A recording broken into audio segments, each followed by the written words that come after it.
What would it be like to have a very long rocket? One of my viewers wrote a comment in a previous video, and I'll put the link in the description here. It was about a very long rocket. Well, this brings up some very interesting points in relativity. Actually, there are three things I want to talk about. The first is the concept of rigid bodies. Now, in Newtonian mechanics, we do a lot of calculations about rigid bodies with their principal axes of rotation and moments of inertia and so forth. Well, then we get to relativity, and Einstein tells us there can never be any such thing, really. Why is that? Well, suppose we had a rocket 2.4 light years long. You'll see why I picked that number in a little while. But then suppose we take the tail of the rocket and we push it back and forth, or maybe up and down, or we can twist it or something, whatever. Do you think the tip of the rocket is going to do the same thing at the same time?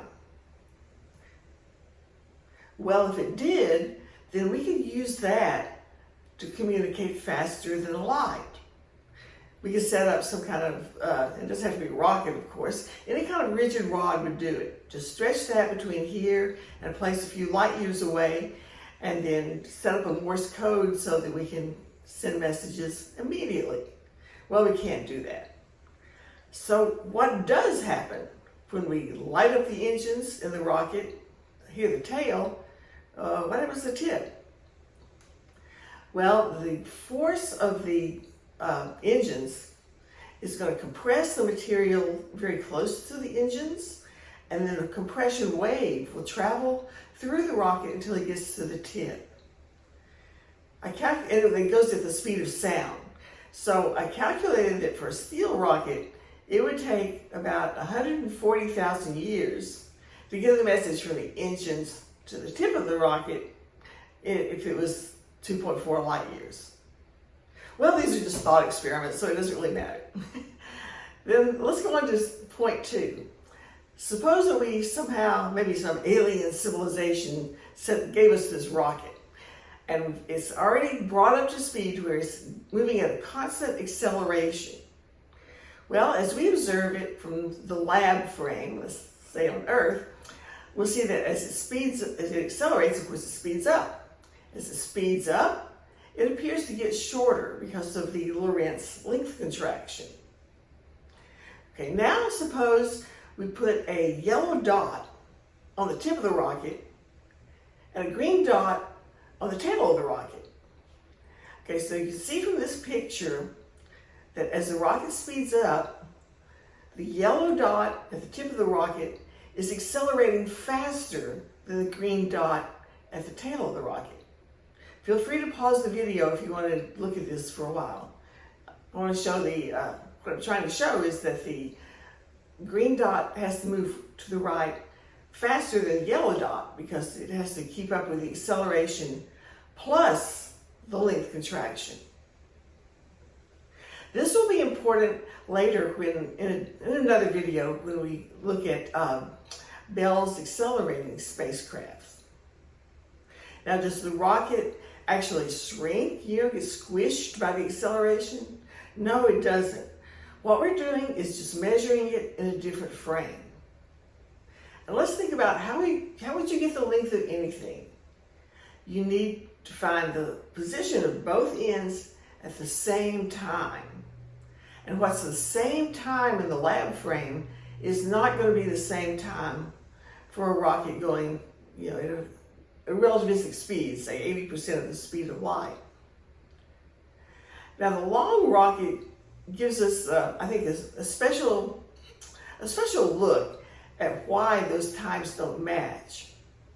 So let's say that somehow we have a rocket that's traveling at 80% of the speed of light. The rocket's 2.4 light years long. Now, in the lab frame of Earth, there's a star that's 4 light years away. In the frame of the rocket, we have a length contraction, so the distance to the star is only 2.4 light years, same as the length of the rocket. Now let's say we have a computer named Alice, so we don't have to have a real person, spending 140,000 years in that rocket.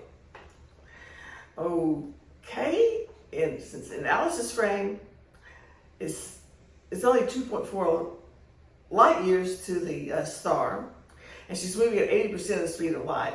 It takes her 3 years to get there. And at the same time she gets there, the tail of the rocket is right over Earth. I think it's really very useful to look at these things, relativity problems, on a space-time diagram.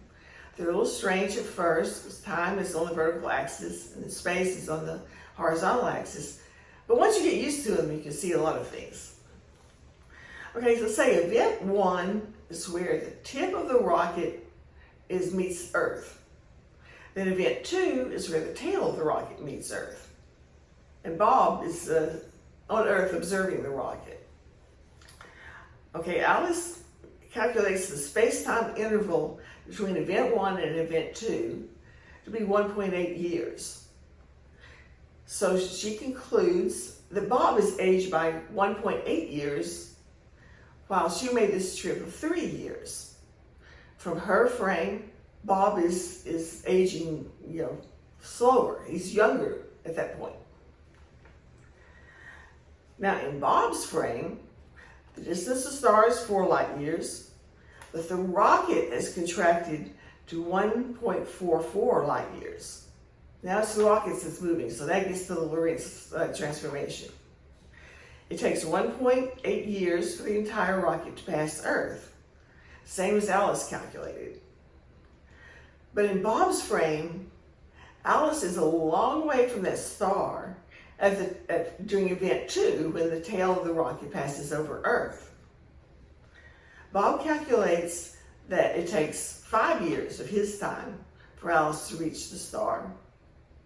And her clock shows it only took 3 years, so he measures her clock to run slow, and she measures his clock to run slow. Again, that's just because the length contraction is for the one that's considered to be moving, and each of them considers themselves to be at rest in their own frame. That's very hard to understand. It's very weird, but that's the way relativity works, and that's what makes the speed of light constant in all reference frames.